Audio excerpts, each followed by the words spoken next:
Jeshua, the early years, the blessing of forgiveness. Now we begin, and indeed greeting unto you, beloved holy friends, indeed greeting to you, beloved and holy great rays of light, shining eternally in the mind of our Father, bringing forth that which is love, bringing forth that which is light, bringing forth that which is wisdom and peace and simplicity and forgiveness. For in truth the world waits upon your forgiveness. It waits to be anointed by the mind of Christ that would look upon all created things and grant it forgiveness. For your world lives steeped in fear.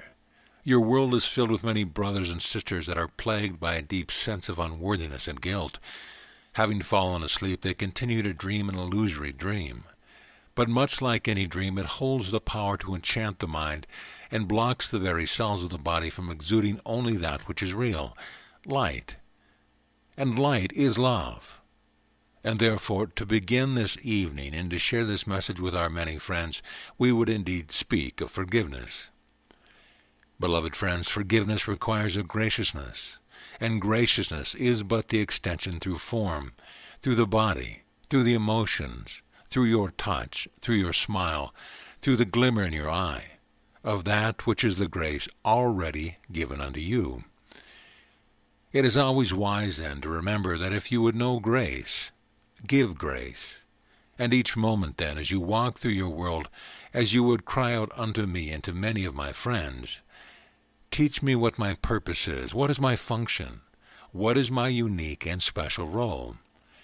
And your mind would teach you that it must be some form of service outside of your own being. I say unto you, your purpose and your function is the same as was and is mine. To be the one through whom the grace of the loving God is given unto those who yet dream the vicious and dark and awful dream of separation. For in that dream there cannot be anything but a deep inner anguish. And one who dreams thus acts in such a way that almost every thought and every action becomes a cry for help and healing, a cry that falls on the deaf ears of the world. For the world believes in judgment and not forgiveness, in condemnation and not healing. Therefore, know well the power that dwells within you, for you have already awakened to your call. You have already begun to lift your eyes up from the dream of separation, and have begun to behold a great light shining forever that seems to shine forth from some place, from some source so far removed from all that you've known, and all that you think you are. And yet the light that you behold is your light, placed within you by God Himself from the moment you first began to dream your own unique version of the dream of separation. How then will you know the light? Not by seeking it, but by allowing it. Therefore, as you walk through this world, when you cry out wondering what your purpose is, bring your attention back to the simple fact that you are here to bless the world through the forgiveness of Christ. Look therefore gently upon all that you see. Learn to return the mind, the emotions, and as long as it lasts, even the body to peace, that the graciousness of Christ can flow forth through you unimpeded, unlimited, shining in its joy. And let that joy fall upon whomever you see, whatever you see, a blade of grass, a leaf falling from a tree, a wisp of cloud passing through the sky, a snowflake that falls. Bless these things, for they too have arisen from within your holy mind, and they are pervaded by the same selfsame light that gives you your existence. The world cries out for forgiveness, and the soul cries out for union with God, and seeks in 1,000 convoluted ways and technologies to find a way to merge created and creator, beloved and lover. For indeed you are the lovers of God, and in truth cannot help but be that. For God does not create that which opposes Himself. Because you are a great ray of light shining in that one mind, while you are the created, you are the lover of God. And your peace and fulfillment will come to you fully when you have retrained the mind to settle for no other thought than that which expresses the joyful, heart-centered devotion to your Creator, not as a stern master apart from you, but as the presence of love itself, that ignites the very creative process whereby you have come into being. not to suffer the things of the world, not to dream the dream of separation. It was never necessary. It was just a momentary choice, but rather to extend all that God is. Therefore, if you would know your freedom and peace, use each moment to bring the attention of the mind back to the graciousness and the blessing of forgiveness. For as you forgive, you will learn that you have already been forgiven. And as you bless the world, you will know how blessed you truly are. And the day will come when you no longer fear the unlimited blessing of your Father, for you will know that all things are created for you out of love. That you never need to limit yourself at any moment within your consciousness, whatever world you might be playing and dancing within. Take then upon your shoulders my cloak, take upon your head my crown of light, for it is given unto you to be the embodiment of all that Christ is.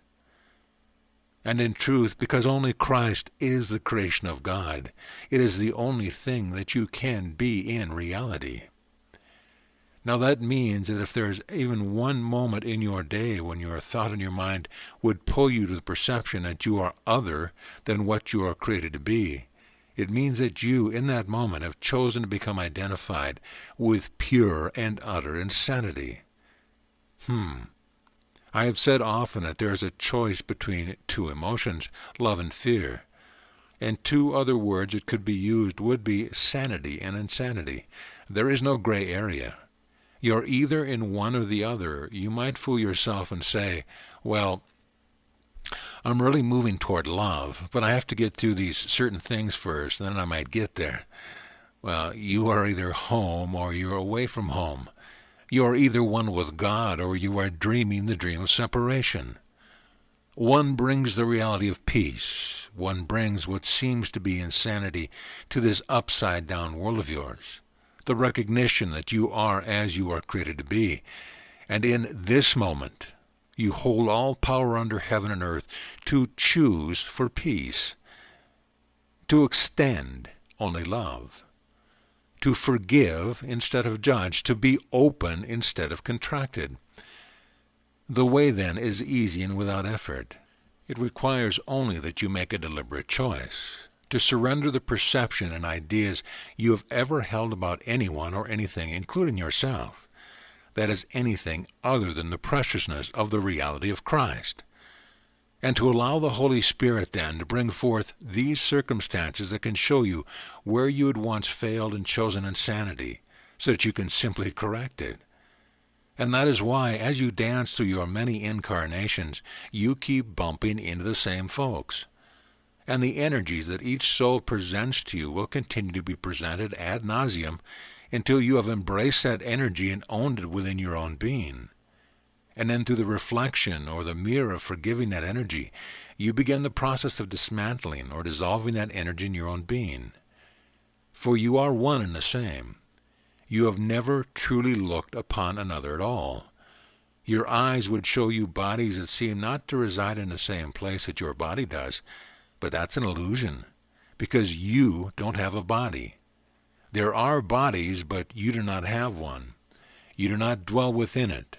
It dwells within the holy expansiveness of the one mind that is incarnate upon the earth. Forgiveness is the bridge to healing. 2,000 years ago, as you understand time, I came with a very simple message, and the message was the message of forgiveness. I have come yet again in many ways giving the same simple technology, for it alone works. And yet the mind would have you believe that you must constantly make it more difficult. Well, surely there is something else to acquire, some great power, some great mystical experience. If only I could get all my outer affairs in order, then I'll remember to forgive the world because I'll be more comfortable. Rest assured that what you want to see reflected in the world around you is influenced by, is an extension of, the quality of awareness that you allow within your consciousness, moment to moment. And if you seem then to no struggle, there is some corner yet remaining that has not been touched by your own forgiveness. Now, are you going to be able to search that out corner? Many of you might try, but is it not easier to simply recognize that the Holy Spirit has already created the exact circumstance that you need to awaken? Therefore, if you would seek your path, open your eyes. Notice the place where you seem to be physically upon this earth. Notice who you seem to be with. Take a very deep breath and remember that all things are perfect, that this is your golden doorway, your eye of the needle. And if you would make the choice to simply be the presence of Christ and extend the gracious blessing of forgiveness, you will feel your restlessness begin to dissolve. And as it dissolves in the depth of your beingness, through your deliberate choice to use the power of your mind, which is all that you have, to extend forgiveness and thereby the dissolved pattern of perception within the depth of your mind, you will then come to see the world around you differently. And miracle-mindedness begins more and more to be what that carries you through your life. You meet just the right person, you get just that perfect job, and all of the rest. It rains when you want it to rain, and it's sunny when you want it to be sunny, and you will be mystified by it all. In the end, when the mind is completely purified, which simply means that it's been corrected from any conflict between love and fear, forgiveness and punishment, when the mind is completely purified, you will know that you are unlimited forever.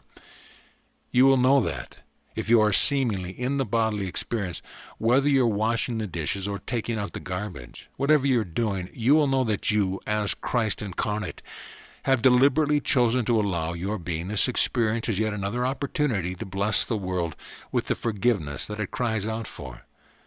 And if the body seems to dissolve in light, and you are no longer seen by other bodies in space and time, you will know that that, too, is the perfect choice of freedom.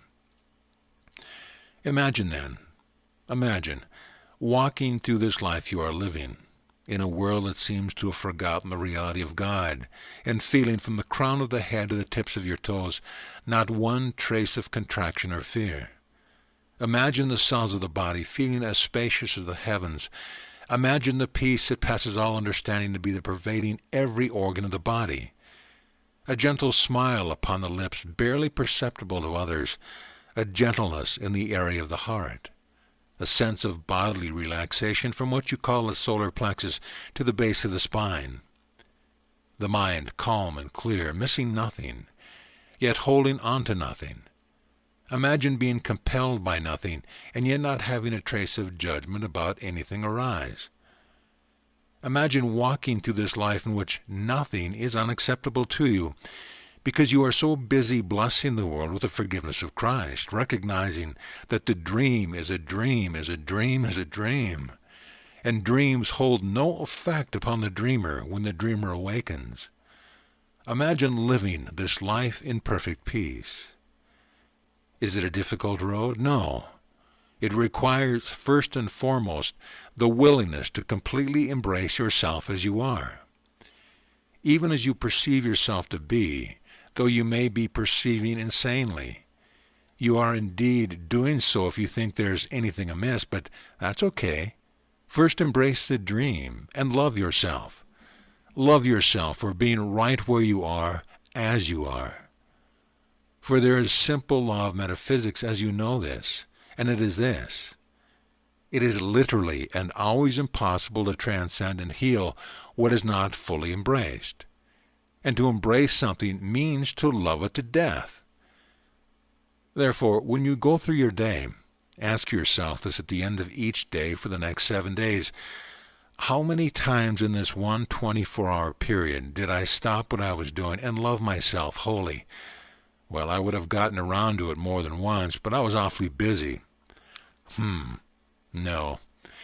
You were deluded, and there is a big difference. You were in insanity whenever you contracted away from love of self. So that's the first exercise we would offer you this evening. For the next 7 days, before you fall asleep at night, count how many times in that day you truly and wholly loved yourself. Now as we pause here then, what we are viewing from our level, our perspective, that has nothing at all to do with bodies, so you see, you can't really hide. There's no such thing as privacy. What we are seeing is many minds contracting with guilt at the recognition that more often than not this day they've actually loathed themselves. They found something to judge themselves for. Oh, I'm too tall, I'm too short, I'm too fat, I'm too thin, I don't speak well enough, I don't have enough money, and on and on and on and on goes the list.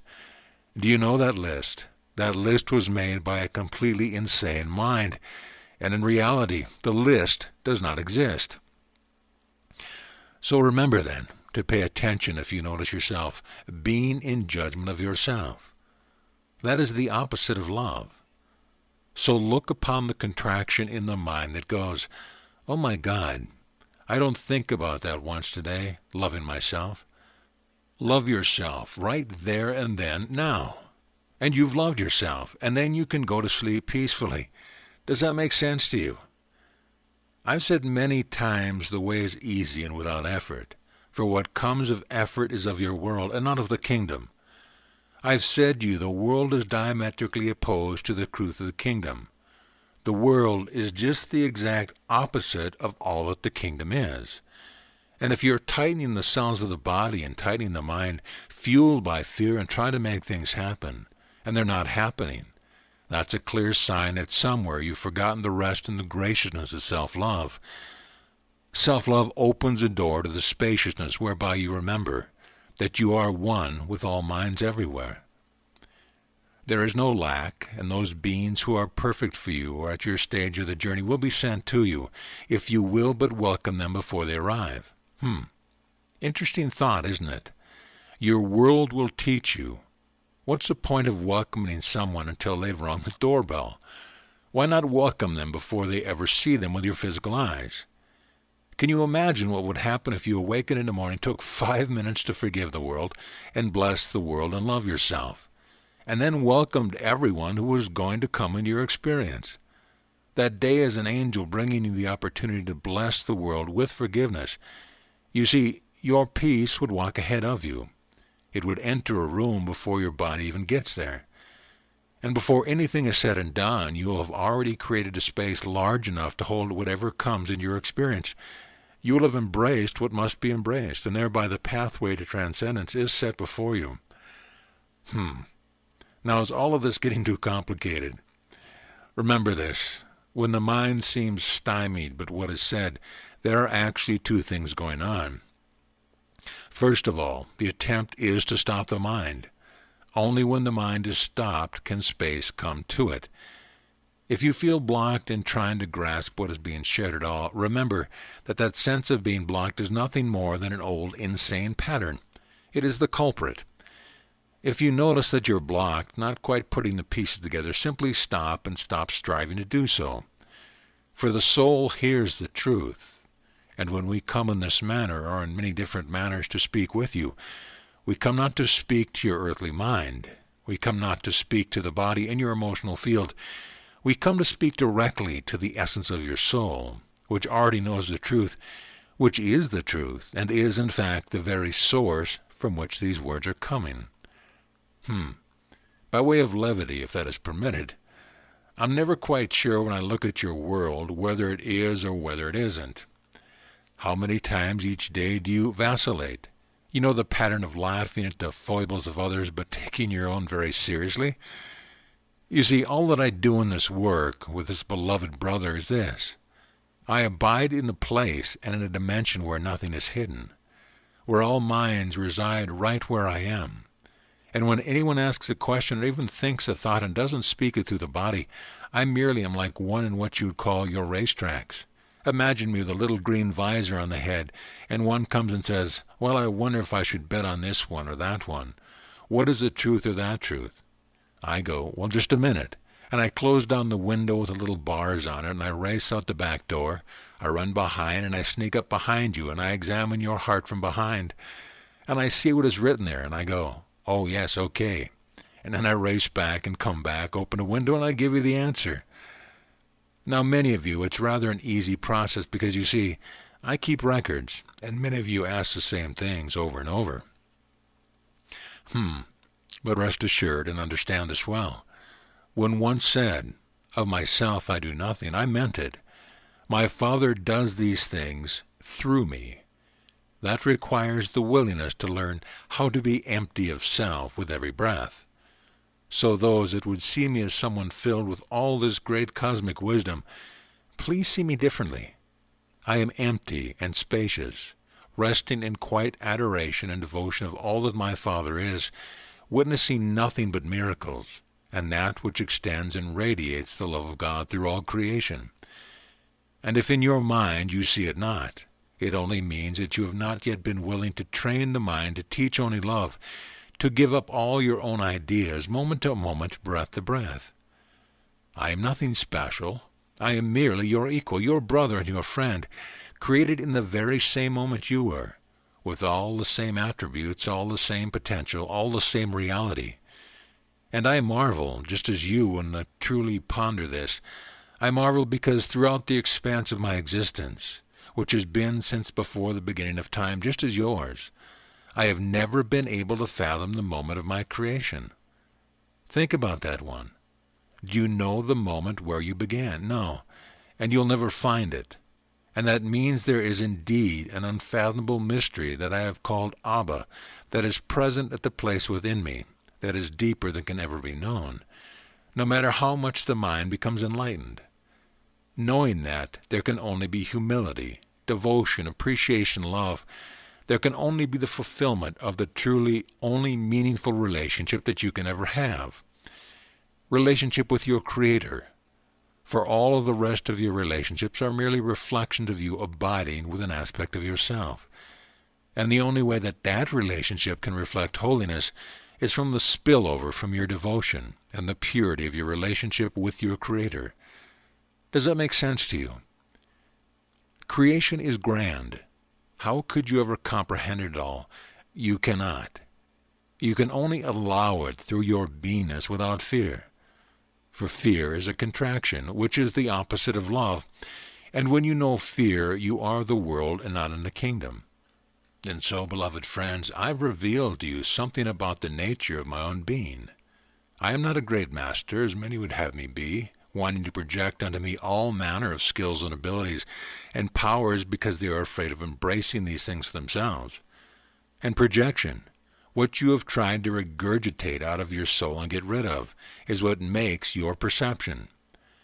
So if those that would come into the temple to worship me as the Savior of the world would only stop and understand the truth that projection makes perception, they would see that they are literally creating the Savior they believe must be there out of the denial of who they are.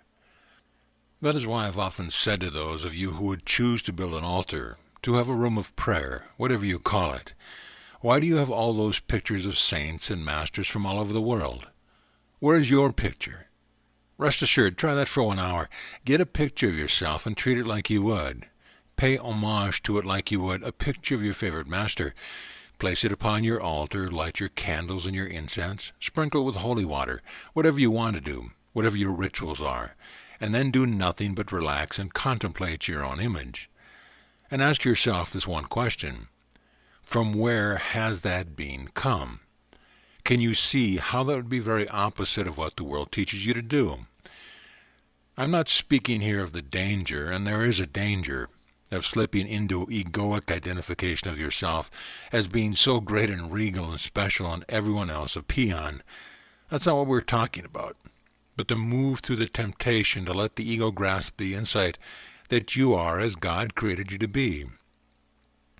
For while you abide in space and time, vigilance and discipline are absolutely required, and the more you awaken, the more you will need them.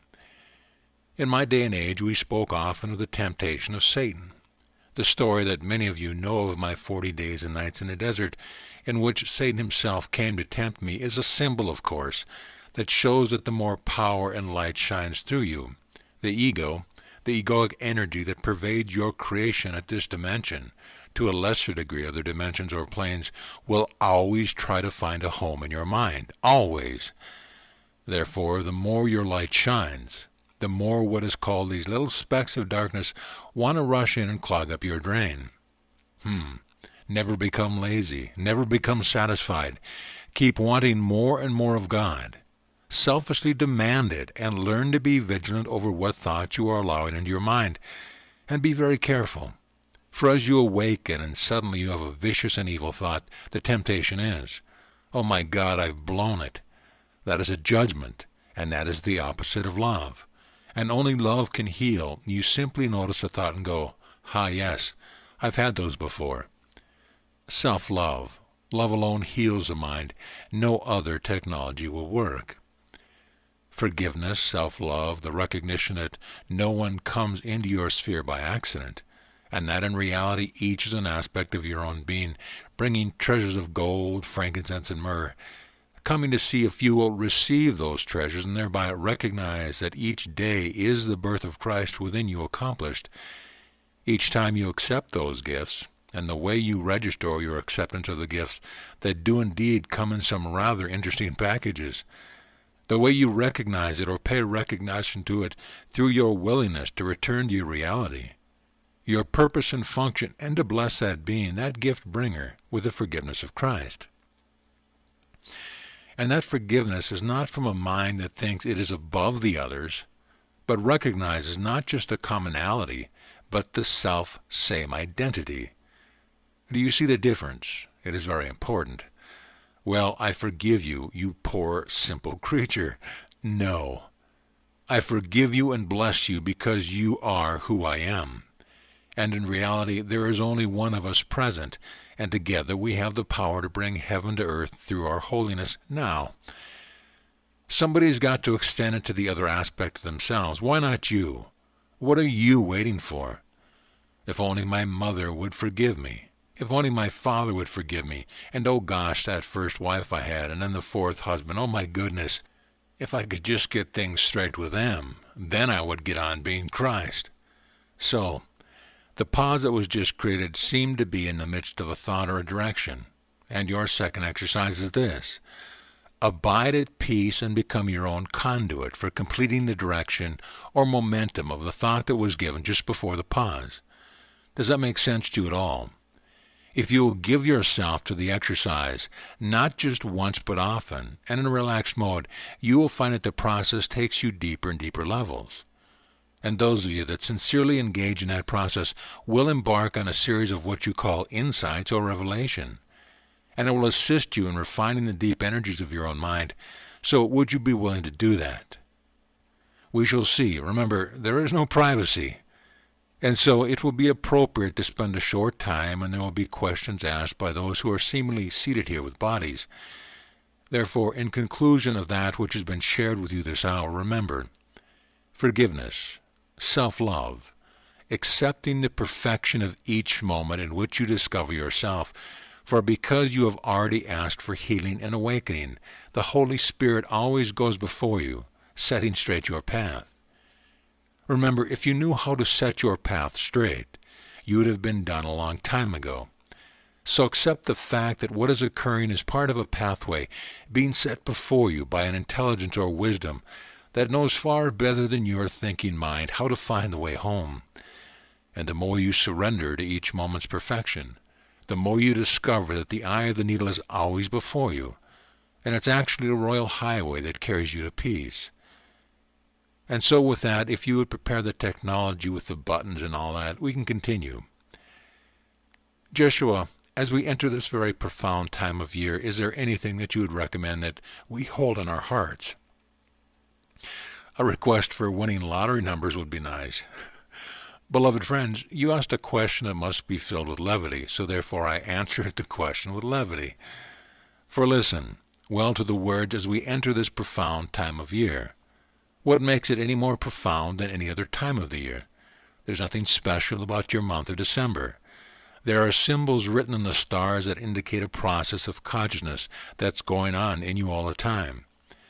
Therefore, rather than ask what we should hold onto our hearts now as we enter this profound time of year, ask what you can hold in your mind to create the profundity in every moment of your experience, until there's no difference between any day of the year, so that every day is the Mass of Christ.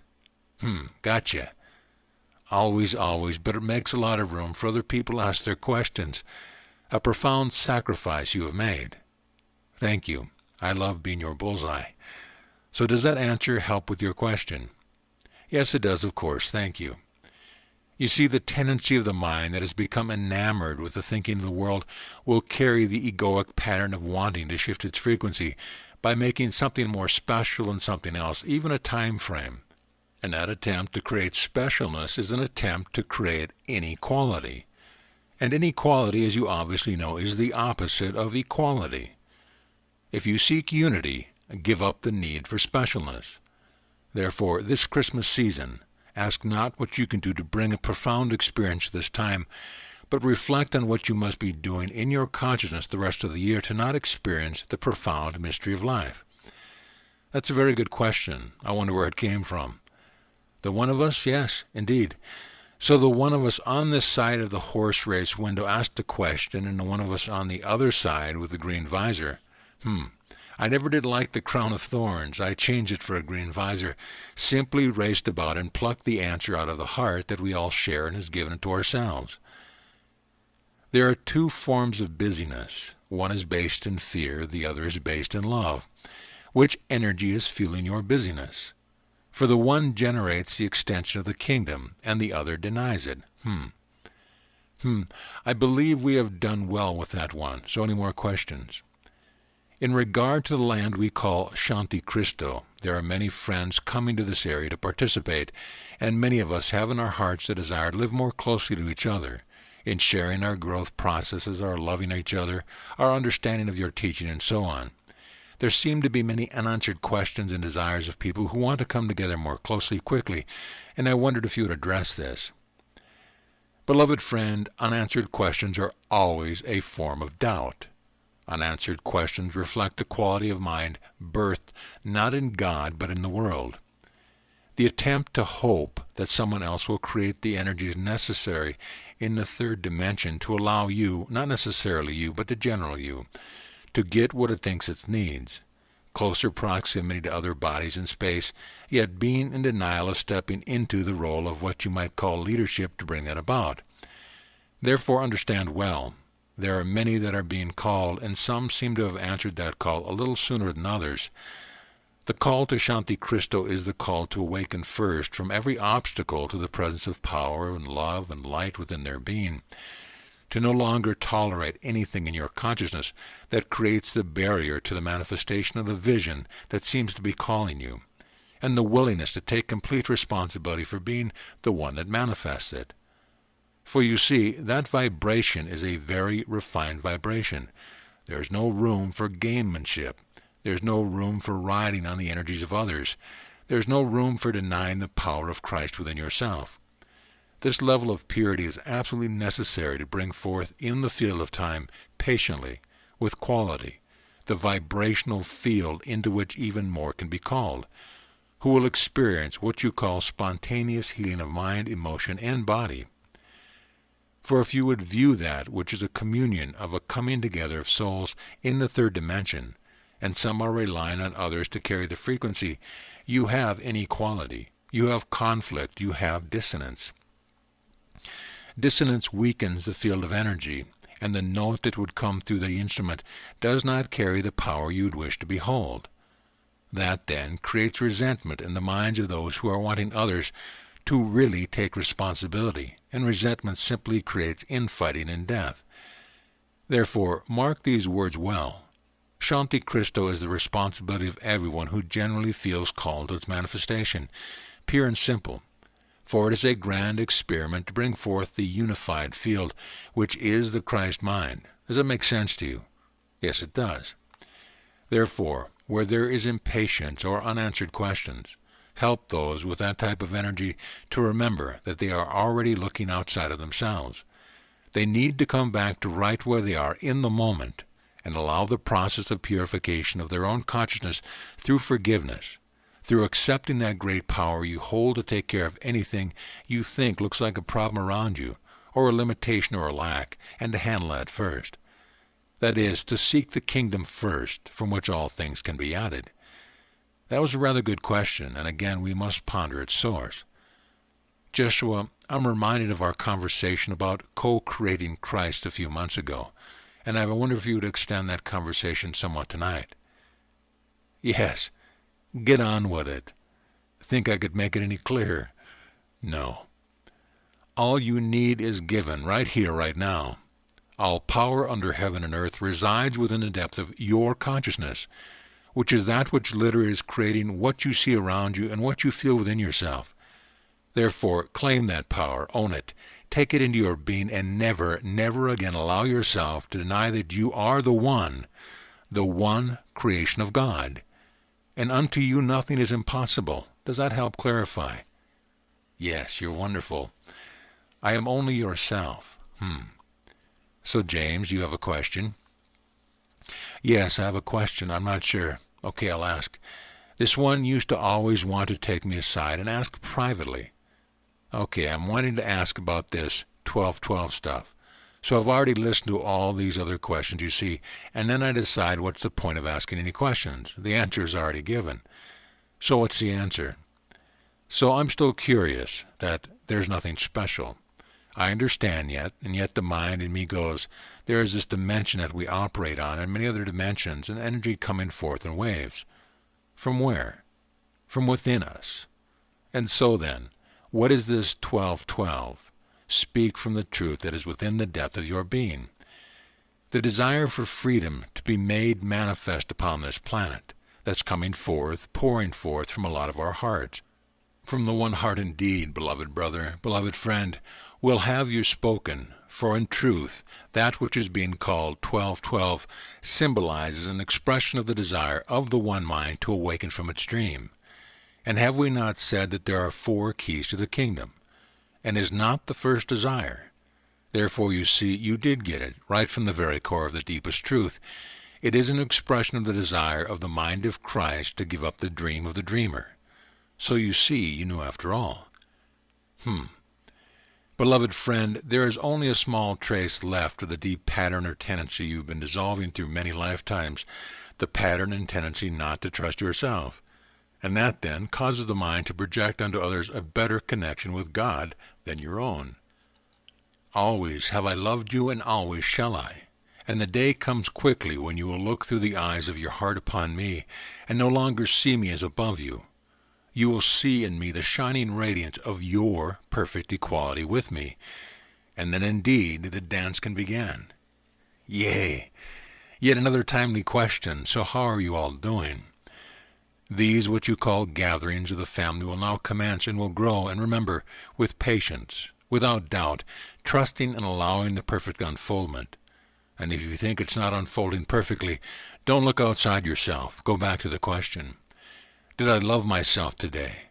How many times did I express forgiveness to the world? Am I, pardon the vernacular, cleaning up my own act? Because remember, this world is nothing more than a grand act. So with that, we can bring this time to a close. For what was needed to be shared has been shared, and the questions asked are the questions also. Not necessarily the same words, but the same essence. They are carried in many of your brothers and sisters, and therefore accept my blessing as my equal. Please take the cloak from my shoulder and the crown from my head, and adorn yourself, and then go and do likewise for your brother and your sister. Be you therefore at peace in this moment and always. Be you therefore the light that lights this world in simplicity and grace and a gentle smile. Be you therefore awakened in this moment to the truth of your own reality. Be you therefore of good courage, for I have overcome the world, and in that moment so did you. If it is completed in me, it must be completed in you, because there is only one of us here. Can you then accept that you already faced crucifixion? You don't have to repeat the process. Can you accept that the ascension is already done? Will you be the embodiment of the truth that sets all things free? Can there be any other use of time? Blessings then be upon the one who shines brightly forever in the mind of God, who has created us we know not when or how, and that truth is inescapable. My love to each and every one of you, for in you I see the reflection of myself, and know the grandeur and radiance and beauty and love that my Father is, and I praise my Father without ceasing. Amen. So ends the blessing of forgiveness.